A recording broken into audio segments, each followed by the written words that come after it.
Netanyahu, our top news story. Netanyahu, Israeli Prime Minister at the UN General Assembly. Now, even before Netanyahu made his way to the United States of America, there was already a lot of news. And even before he delivered this speech, there was a lot of news surrounding him. Number one, when he was flying to the United States, he actually had to avoid the airspace of numerous European countries, such as Spain. Big L for him. Good start. When he came to the United States of America, he was staying at the Lowe's Hotel. I believe it's like a $1,700 a night stay that, of course, is taxpayer funded. And people figured out where he was staying. And of course, they wanted to protest around where he was staying. But the American government, once again, did what it loves to do best. Use tax dollars to defend Israel. Breaking: NYPD is mass arresting protesters outside of Netanyahu's hotel, accusing them of making unreasonable noise. What's truly unreasonable is Netanyahu murdering over 680,000 Palestinians. Our noise is resistance.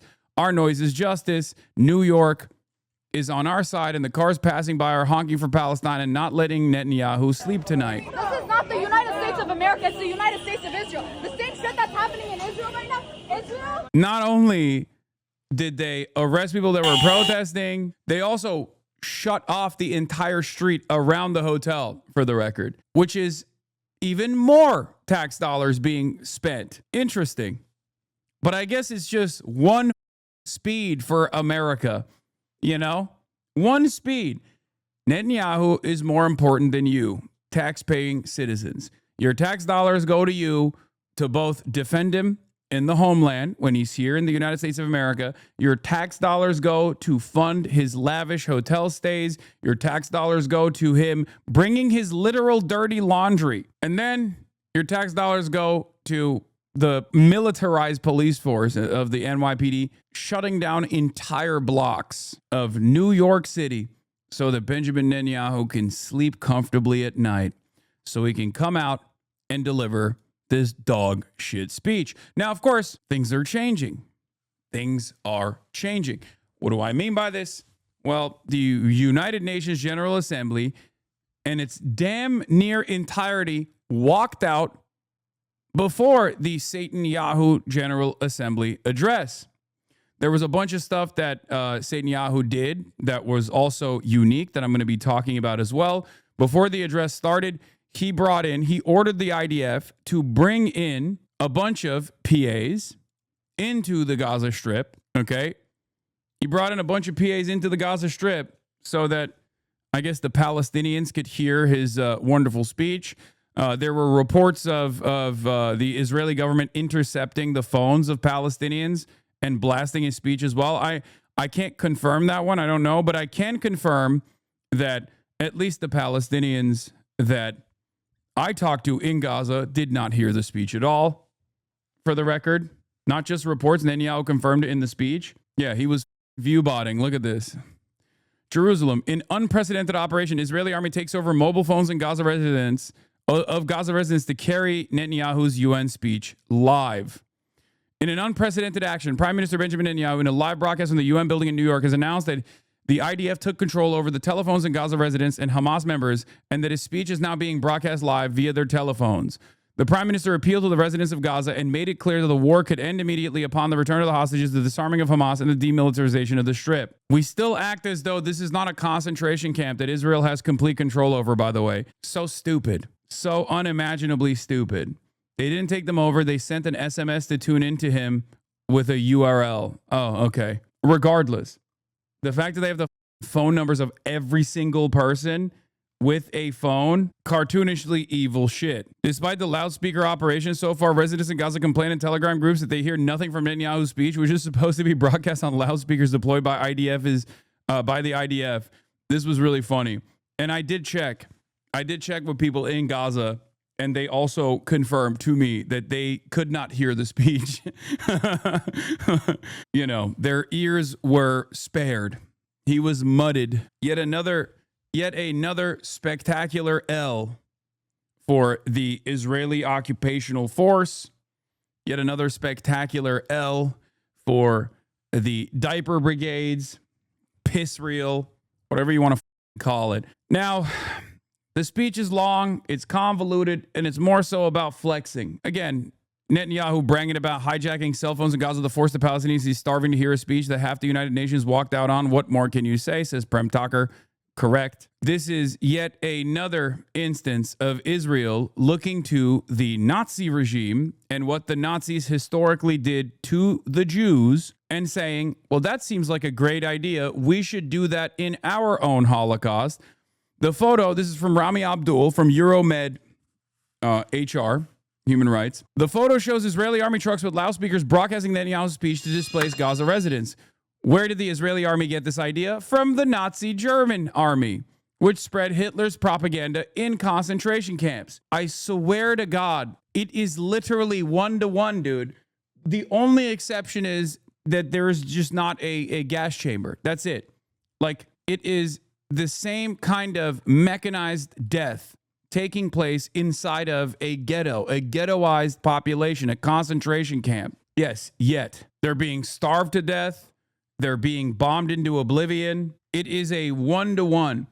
Bro, come on. The Japanese do the same thing for political messaging. This is not new. Dog, you just brought up another fascist government. You just brought up another fascist government. Yeah, no shit. I know. This one is unique, though, because literally, this is a very significant historical event that impacted the entire Jewish world, okay? That's why I'm saying they're literally looking at shit that the Nazis did to their great-grandparents and going, this is my shit. I like it. I'm going to do it myself to the newfound enemies. By the way, for additional Holocaust context, see if you can spot the similarities. The Nazis tortured the prisoners whom they had branded as nationless fellows with speeches by Nazi party leaders. All this had been introduced with hours and hours of speeches by Hitler and recordings of march music. Anyway, the speech is ass. I don't even know if I want to watch the whole thing. It's a European Jewish experience, not world Jews. True. Fair. But it's so consequential and so impactful that like every Jewish person around the planet has felt it, is what I mean. Like it's something that has impacted every single Jewish person culturally. So I hope they show a crowd shot. That's what I want to show from this speech first and foremost.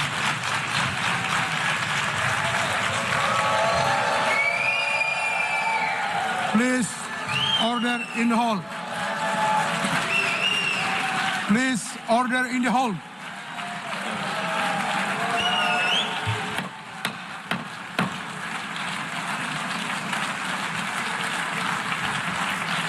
Please, order in the hall.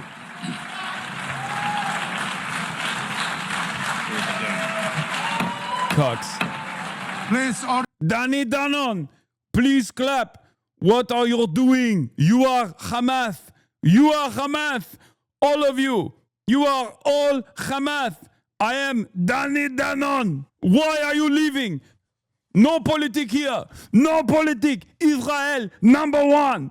Israel number one. Anti-Semitism. It's like upvoting your own YouTube comment. Yeah. True. True. See, there are people who love Israel. I love Israel. Danny Danon. Do you practice in the shower? No, I've just heard his dumbass so many times that it's just burned into my conscience. Do not walk away.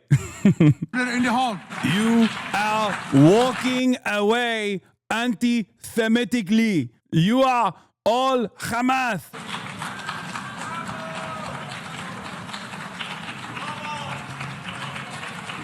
It's wild that, yeah, someone pointed this out, but it's wild that there's traffic walking out. That's how many people are walking out, that they're like bumping into one another. Oh, man. Now, of course, this is still symbolism, but it is consequential. It is meaningful. Even if it's like the conditional state recognition is still consequential, it's still meaningful. These things take time. Remember, I understand why people are frustrated. Just remember, if you're frustrated, that means that our job is not over, okay? You just got to keep pushing. You just got to keep bringing more allies to the cause, more people to the forefront, more people to engage in direct action, more people to mobilize. It is what it is, okay? Whenever I see new polls that come out where people are like 56% of Americans think Israel is committing a genocide. 60% of Americans don't like Israel, stuff like that. I'm like, it's not enough. Okay, it's not enough. We got to get those numbers up. And I'll be talking about that in a little bit because a new poll just came out. Those are rookie numbers. It is a real shame that Americans are still asleep. Please order in the hall and please be seated.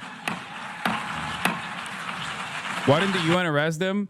Because the UN has no power. Okay, he's in the United States of America.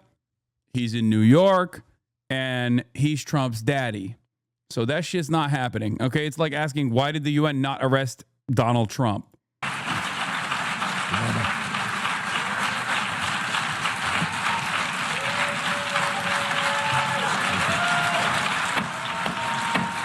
By the way, they brought in hype men in anticipation for this. The General Assembly Hall is mostly empty as Netanyahu speaks, with many delegations having walked out. But the audience gallery above the hall, where member states can bring guests, is full, suggesting Israel bought a cheering squad as it did last year to compensate for the empty hall. I would say this is a shameful experience for Israel, but I don't think they have the capacity to feel shame. Because honestly, if you're a genocidaire, like you've already lost your own personal humanity in the process, and also the capacity to feel shame. They are literally view-botting, bro. They're view-botting IRL. Who the does that? It is the most pathetic thing. We are loved. We are still loved. Everyone loves Israel. Everyone. It's so fake, bro. It's so fake. They did this with Eurovision too. They do this all the goddamn time, okay? They do this non-stop. Anyway, there were some lowlights and some highlights. I'm not going to listen to the whole thing, but during Netanyahu's speech at the UN, Israeli platforms started reporting that wounded occupation soldiers were being transferred to the Beilinson hospital via helicopter following a security incident in Gaza. The Quds translation says platforms for settlers say that helicopters of the occupation army are transporting injured soldiers from Gaza, coinciding with Netanyahu's speech. The IDF has identified significant progress in the capabilities of the Houthis, including in the developments of the factories underground. This is another interesting development for the record. In remote areas and as secret projects for the benefit of self-production of missiles and drones in Yemen using Iranian knowledge. Not only Iranian knowledge, but real ball knowers know that is also DPRK knowledge.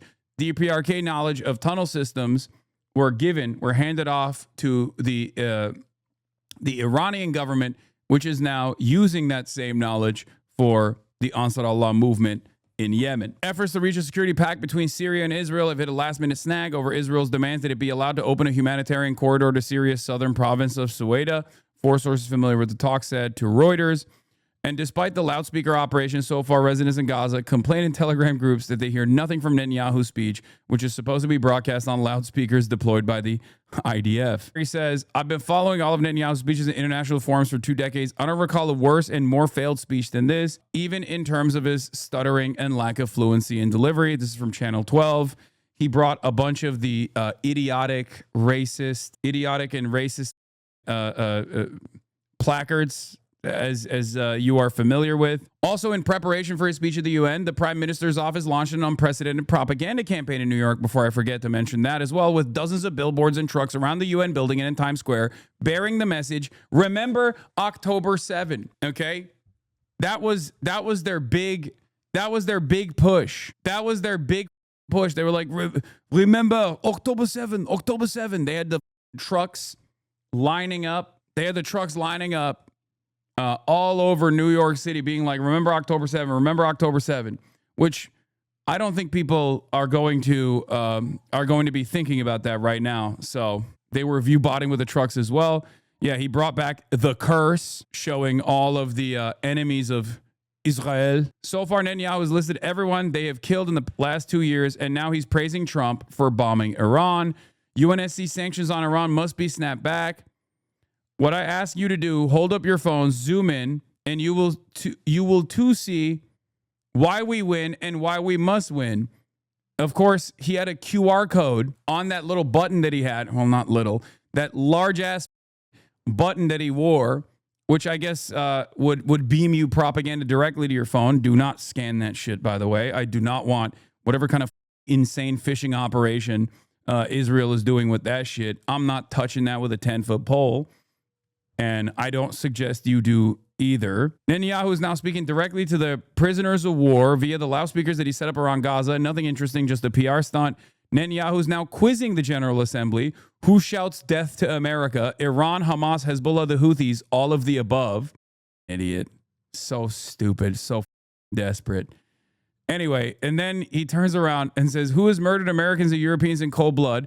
Al-Qaeda, Hamas, Hezbollah, Iran, all of the above. Ironic because he could ask that question and put Israel in there as well. And Israel would also be a part of the all of the above, for the record. I'm noticing a lack of ISIS in here. I am noticing a lack of ISIS in here. Are they... What's the reason for that, I wonder? Much to consider. Anyway, I'm sorry to say here, yet over time, many world leaders buckled. They buckled under the pressure of a biased media, radical Islamists, and anti-Semitic mobs. When the going got tough, you caved. And he just like was complaining about how world leaders are caving to the principle of democracy that they must maintain because their populations are obviously screaming bloody murder at Israel's bloody murder. He says, you condemn us, you embargo us, and you wage lawfare against us. This is not an indictment of Israel. It's an indictment of you. And I do think it's an indictment of everyone around the globe. As Greta Thunberg said yesterday, Greta Thunberg said she's not afraid of Israel. She's afraid of a world that turns a blind eye to the atrocities that Israel is committing. And it is an indictment for sure. Iran, to Israel rather, and a mortal threat to the civilized world. Yeah. We lift classic speech. We're not fighting. We're not fighting for us. We're not fighting for an exterminationist principle here. We're fighting to preserve Western supremacy. We're fighting to defend the world from the scary forces of evil. Islam. That's what it is. We're fighting Islam. It's all of yours. Okay. This war is a war for all of you. Anyway, Zionism Observer reports. Let's talk about the new Israeli atrocity porn website. They promoted their new gore picture website at Netanyahu's UN speech with a large button that has a QR code on it. The code was also promoted on rented trucks driving around New York City. The QR code directs the visitor to Saturday7October.com. Remove the space before .com to make the URL functional. The domain itself was purchased by GoDaddy, from GoDaddy less than 2 weeks after October 7. Classic. The website was delivered to me using a VPN set from New York City from a data center just northeast of Wichita, Kansas, USA. This is a Cloudflare data center, but I believe the site itself is hosted on Google Cloud. The technology powering the website isn't interesting. There is a little bit of tracking software, but not more than most other websites. The website itself is just atrocity porn, photos and videos of mutilated bodies. They have a page entitled Massacre of Soldiers for some reason. When I set my VPN to Israel, the page refused to load. Under the hood site returned a 403 forbidden response code. Wait, what? The QR code, if you are in Israel, doesn't even work? That's funny. Anyway, don't visit it. It's very sus. I'm not touching that shit. Like I said, don't go there. Don't do it. This atrocity porn website seems to be just another example of the current state of Zionist propaganda flailing. Because remember, it is very important to understand what Israel has done post-October 7 is a million times worse than October 7. And therefore, them consistently going back to October 7 to be like, this is why we're doing it, this is why we're doing it, is not going to work. The reason why it's not going to work is because for the past 2 years, we have seen you do on October 7 on the Palestinian population every day, much worse than October 7, as a matter of fact, destroying literally all functioning forms of government, killing children, slaughtering women, blowing up every hospital. Like, what are you talking about? October 7. What the do you mean October 7? This shit is not going to work. Of course it's not going to work. It's ridiculous. If you think all human beings are equal, if you think that the Israeli population are human beings, and you think the Palestinian population is also human beings, you are going to look at how heavily the scales are tilted in one direction. It is ridiculous. It is ridiculous to say, like, remember this, this is why we're doing it, this is why we're doing it, over and over again. You're starving an entire population of people. You're blocking medical supplies from going into the strip. You've blown up every hospital. You've blown up every school. You've assassinated everyone that works in the civil governance division that tries to keep things together amidst the genocide. You've slaughtered tens of thousands of children. You've wounded hundreds of thousands of children gravely. And in the process, you have lied. You have stolen. Of course, no one is going to with you ever again. You've killed hundreds of journalists. It's ridiculous. Israel has done every bad possible thing you can do. It's like they've looked at what the Nazis did during the Holocaust as a checklist of what they can accomplish against the Palestinian population. Completely ridiculous. You've even bombed Qatar, a country that is supposed to be a neutral territory for mediation. You've bombed the capital of Qatar. Only a couple miles away are 10,000 American soldiers. That's where U.S. Central Command is. It's ridiculous. This kind of shit, no matter how hard mainstream media pushes for it, is not going to work, is not going to bring back support for Israel. As a matter of fact, every time they try this shit, I think more and more people go, enough is enough, man. Stop. Stop the genocide. Stop the Holocaust. It's over. A dark cloud that could have claimed millions and millions of lives. There was a funny moment, too. But, ladies and there was a couple funny moments where there's a moment where he demands that people laugh at his joke, which obviously doesn't work. And then there's another moment where he's talking about, Palestinians celebrating October 7th, dancing on rooftops, which I feel like is a flex, right? We must remain vigilant. We must remain absolutely clear-minded and vigilant. We must not allow Iran to rebuild its military nuclear capacities. Iran's stockpiles of enriched shut the up. And the bold decisions we took, Israel rebounded from its darkest day to deliver one of the most stunning military comebacks in history. That's all the peanut gallery that they brought in for claps. We're not done yet. The final elements, the final remnants of Hamas are holed up in Gaza City. By the way, his own authorities, his own military authorities have actually directly contradicted this idiotic narrative that they haven't even been able to put a dent in the Hamas militancy. The Palestinian resistance has actually gone back to its initial numbers pre-October 7 in the process of this genocide, because understandably more and more people have taken up arms against Israel. So they failed. They failed spectacularly on every front. It's so unimaginably cooked. Anyway, here it is, him flexing. Half the Houthi leadership in Yemen, gone. Yahya Sinwar in Gaza, Yahya Sinwar in Gaza. Yahya. Gone. Hassan Nasrallah in Lebanon, gone. The Assad regime in Syria, gone. Those militias in Iraq, well, they're still deterred. And their leaders, if they attack Israel, will also be gone.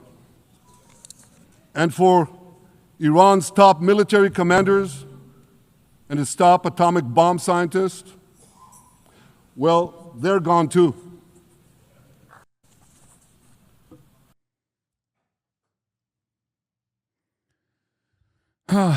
There was that.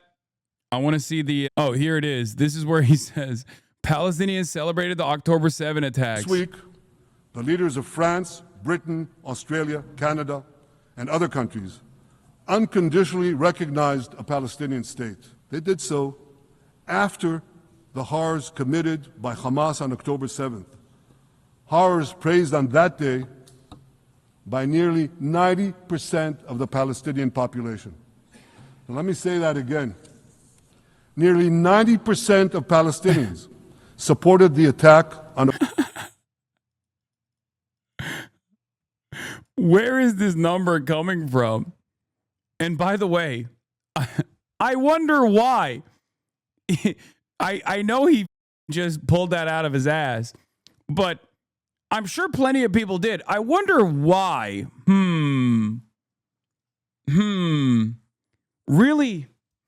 really strange. I thought that these guys loved Israel and they hated Hamas. I wonder why they seemingly don't love Israel. Yeah, I saw this. BB saying they danced on the rooftops regarding Palestinian response to October 7. You are playing with fire, sir. I said, this is like when Saudi Arabia threatened to do 9/11 again. Like that's him dabbing on us, I think. That's what it feels like to me when he's talking about people dancing on 9/11. October 7th. It's not supported only. They celebrated it. They danced on the rooftops. They threw candies. That's both in Gaza and in Judea, Samaria, the West Bank, as you call it. And it's just the way they celebrated another horror, 9/11. They danced on the rooftops. See, that's a flex. See, I don't know if that's him tweaking the algo. I don't know if that's him tweaking the algo for dancing 9/11 Israel. So when you Google it, this comes up. But that's crazy. That's a crazy callback. That's a crazy callback for him to do. Okay? That's just, it comes across like he's flexing. They cheered. They threw candy. You know what message the leaders who recognize the Palestinian state this week sent to the Palestinians? It's a very clear message. Murdering Jews pays off. Well, I have a message for these leaders. When the most savage terrorists on earth... This is just a recognition of L's, in my opinion. The way he's like, by the way, when he says the Palestinians, when he says the Palestinians were dancing on the rooftops on 9/11, that's a idiotic statement twofold, because the majority of the Palestinian population living in Gaza was not alive during 9/11. Okay? Gaza is a very young population. The majority of the Palestinian population living in Gaza before October 7 was under the age of 18. Okay? So like any kind of statement like this is so stupid. Are effusively praising your decision. You didn't do something right. You did something wrong, horribly wrong. Also, given the attitude, given the overall sentiment against Israel right now, any invocation of the Nazis, and I said this in the beginning, I said this on like October 8, 2023, I said, if I was Israel, I would not be making ISIS comparisons and I would not be making Nazi comparisons, because before you know it, people are going to be like, Nazi comparisons. I wonder which side in this conflict, if you want to call it that, resembles the military power that the Nazis had and the carnage that they created for a captive population of civilians. So now, because he's still operating on pre-October 7 brain, he's over here talking about like, he's over here easily making invocations to Nazi Germany and the Jews, not realizing that for virtually everyone with 3 acting brain cells, they hear that and go, yeah, that's you. You're the Nazi in this equation. What, did the Nazis ask the Jews to leave, kindly leave, go out? Did others, you want me to name all the genocidal leaders of history? Do you think he actually believes what he's saying? I don't think he has a shred of sincerity in his soul. He doesn't even have a soul. Go one by one. Did anyone do this? Did they say, get out so we can come in? Of course not. What? Interesting. This is not the first time, but it seems the second time that he is invoking Nazis as a comparison to himself. Interesting. Last week, he brought up Joseph Goebbels for some weird reason. And it wasn't to shit on the Nazis. He used a Goebbels quote positively. And it kind of feels like it's happening here as well. Why didn't anyone arrest him when he's there? Because it's Israel, man. Are you kidding me? Our administration sucks the shit out of his asshole. Get the out of here. What are you talking about? Anyway, I'm going to ask a simple question. Would a country committing genocide plead with a civilian nation to get out of harm's way? We are trying to get them out, but Hamas is trying to keep them in. This charge is so baseless. Did the Nazis ask Jews to leave? That's the part that we just saw in the speech. Okay? The irony, of course, is they are literally killing everyone. And yes, the Nazis did actually initially have a deportation policy, the Madagascar plan. Once again, if I'm Israel, in the midst of this modern day Holocaust that virtually everyone with a conscience can see clearly, I wouldn't be making such comparisons so easily, because it's just another reminder of the crimes against humanity that you are currently committing in an identical fashion to the Nazis. Netanyahu's talking about 9/11. Giving the Palestinians a state 1 mile from Jerusalem after October 7 is like giving Al-Qaeda a state 1 mile from New York City after 9/11. This is madness. I call on the Lebanese government to begin direct negotiations with Israel. If Lebanon takes genuine action to disarm Hezbollah, I'm sure we can achieve a sustainable peace. By the way, the Lebanese population was polled on the matter, and they do not want Lebanon to disarm. They do not want Lebanon to disarm, and they do not want Hezbollah to disarm either. So the majority of the Lebanese population, Shia or not, actually do not want Hezbollah to disarm at all, which of course makes a lot of sense. Speech is done. No major surprises like Israeli media was hinting at. Seemed like he wanted to lay the groundwork for next year, which will be focused on dismantling the Axis, including the possibility of severely escalating their aggression in Lebanon.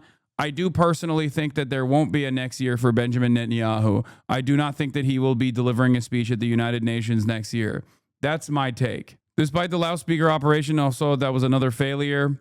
Hamas, in response to the speech at the UNGA by the war criminal Netanyahu, who was wanted by the ICC, a speech boycotted by the majority of world's nations, leaving him isolated and speaking only to himself and a handful of supporters, we affirm the following. It is paradoxical that a war criminal wanted by the International Criminal Court is permitted to lecture at the United Nations on justice, humanity, and rights, while he daily violates and breaches them in the Gaza Strip. Netanyahu's repetition of this propaganda and lies regarding the events of October 7 is merely a backward retreat. Meanwhile, the term anti-Semitism has become a tattered peg on which he hangs his rejection of international positions condemning the genocide he has been committing. His attempts to feign sorrow for his captives and his ridiculous display of claiming to address them through loudspeakers embody a sick colonial mentality. He alone is responsible for obstructing the path to an agreement, guaranteeing their release through his obstinacy.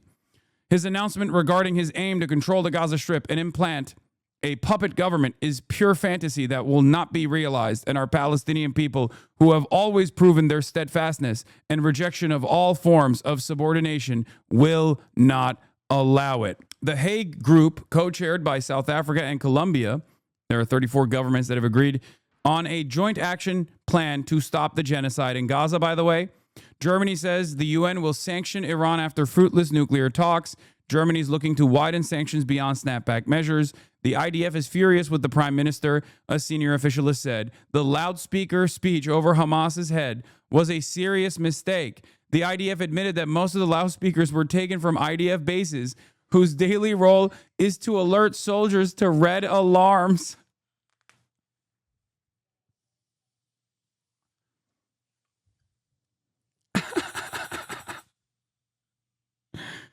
Oh, brother. Incredible things are happening. Incredible. Pure comedy. Piss real. Ay, ay, ay. Yeah, also, here's another mask-off moment for those who say, like, oh, not everyone in Israel is against this, like, or a lot of people hate Benjamin Netanyahu. Yeah, they might hate Benjamin Netanyahu, but they don't necessarily hate what the IDF is doing in Gaza. They know exactly what the IDF is doing in Gaza. They have access to it on the internet, and they love it. Do not act like that is not the case, please. My opposition to a Palestinian state is not simply my policies or my government's policy. It's the policy of the state and people of the state of Israel. Yeah. So when people try to create new off-ramps, when liberal Zionists will inevitably start reading the writing on the wall and start making it seem like, oh, this is just Benjamin Netanyahu doing his thing. Please make no mistake. We don't like this. There is no universal acknowledgement here. There is no universal support here. That's a lie. Okay? The Israeli public is consistently polled on this matter. Now, they will change their attitude. They will. As I have said over and over again, international pressure works in that way. How? Because boycotts, divestments, and sanctions that are being demanded against the state of Israel ultimately will cause Israeli society to not recognize the humanity of Palestinians. Of course, that's never going to happen. However, it will make them realize that they are a pariah state and therefore reconsider their genocidal fervor. This is exactly what happened in apartheid South Africa as well. This is why every little step, no matter how symbolic or fruitless it may seem, matters. Okay? I want fast action. I want all of the international community to get together and create a coalition of the willing to offer unconditional support to every single humanitarian that seeks to rip apart the Israeli blockade and go to Gaza and to stop by force, by putting their bodies on the line, to stop Israel's genocide. I want that to happen too.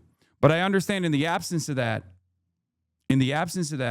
these little things still matter because little by little, it creates a pressure cooker for Israeli society, that there are repercussions for continuing a genocide. You will lose your treats. You will lose your regular standing. People will never look at an invocation of the nation state of Israel the same ever again. People will reconsider their stances on the matter, and it will get to a point where Israel's name is only invoked in a negative fashion. And when that happens, when you lose your Eurovision, when you lose this false notion that like the rest of the planet is perfectly fine with this genocide, when you lose all of the academic freedoms that you had, the freedom to travel freely elsewhere, however you see fit, ultimately, you will be forced to reconsider. It's pure selfishness, I know, but it does not matter. This is perhaps the only peaceful way to change the outcome. And I'll take it. I'll take anything. The full quote cited a Knesset quote. My opposition to a Palestinian state is not simply my policy or my government's policy. It's the policy of the state and the people of the state of Israel. It's not a fringe group. It's not the prime minister or extreme parties to his right. We know. I want you to grasp something else that is also distorted in the media. I say this is not only in my name or the name of my government, but on behalf of all the people of Israel. Last year, there was a vote in the Knesset, our parliament, whether or not to oppose the imposition of a Palestinian state. You want to guess what the results were? Out of the 120 members of our parliament, 99 voted against. Only 9 supported. That's over 90%.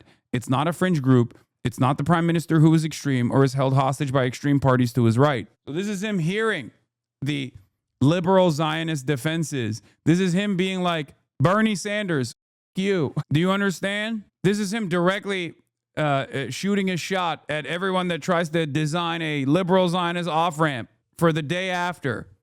He's saying, no. It's not just me. It's not just the right-wing parties in the Knesset. It's all of us. We all want the shit. And he's right. He's right because he's right. And he has proven right over and over again when he has done additional conquests, no matter how silly or insane or belligerent it seems, like when he bombed Lebanon, when he bombed Iran. Whenever these sorts of things happen, the Israeli public stops even protesting Benjamin Netanyahu for a brief moment and they go, all right, we're on board again. The thing that holds Israeli society together at this very moment is the continued punishment and genocide of the Palestinian population. It is quite literally the only glue that holds Israeli public together. So it is pertinent on all of us to ensure that Israeli society recognizes that that glue that holds them together is causing everyone to despise them. This is why BDS matters. Okay? Because if they do not oppose this genocide on the humanity of the Palestinians, which is why they should be opposing it, then they will oppose the genocide because of the societal repercussions that they experience. This is why I've also been in support of Last month, This is why I've also been in support of what the Ansar Allah regime had done in terms of implementing a blockade. that took out one of their ports. You do a genocide, there are going to be economic repercussions. You cannot have a genocide go unpunished. Historically, the repercussions have been military intervention. And while Russia, a massive country, was able to design as a part of being considered a foreign adversary to America, Russia was able to design their entire society against this kind of sanctions regime, implementation of sanctions and whatnot. Israel has never factored this ever before, and therefore they would be severely distraught. Israeli society would not be able to exist without unconditional support from the Western world. They can't. They don't have the runway for it. They don't have the industry for it. They do not have the numbers for it. This is a reality that Israel Hayom has also presented. An Israeli newspaper, Israel Hayom, talked about the runway, the limited runway that they have for weapons.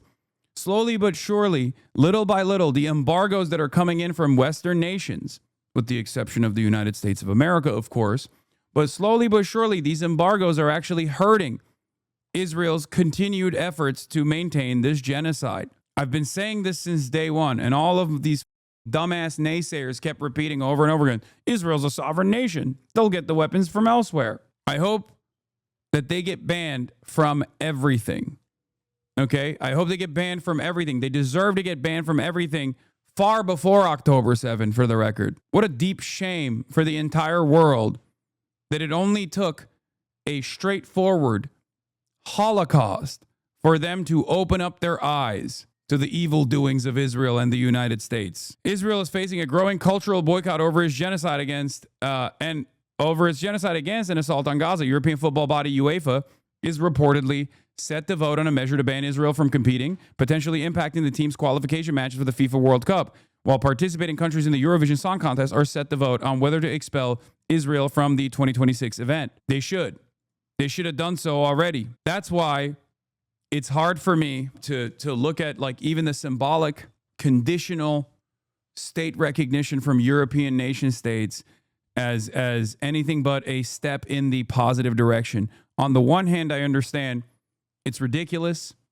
The conditions are silly, and it still takes away autonomy from the Palestinians, which is the major problem here, right? No recognition for the humanity of the Palestinians, no recognition for their needs of sovereignty. But on the other hand, all of this still factors into the pressure cooker, these outside pressures that expand the permission structure to say, Israel, what are you doing? You're doing a genocide. You're a genocidal nation. You're a Nazi country doing the modern version of the Holocaust. How dare you? Little by little, this chips away, and it creates outside pressure on the Israeli public to recalculate their unlimited need and appetite for bloodshed. This is why it matters. I'm going to say, if Israeli society that broadly supports the extermination of Palestinians won't oppose the genocide on the recognition of Palestinian humanity, they will be forced to reconsider their support of it because it makes Israel and Israelis a pariah to the rest of the world. Yeah, this is what's going to happen. May Allah awaken this is what's the happening. people and help them to see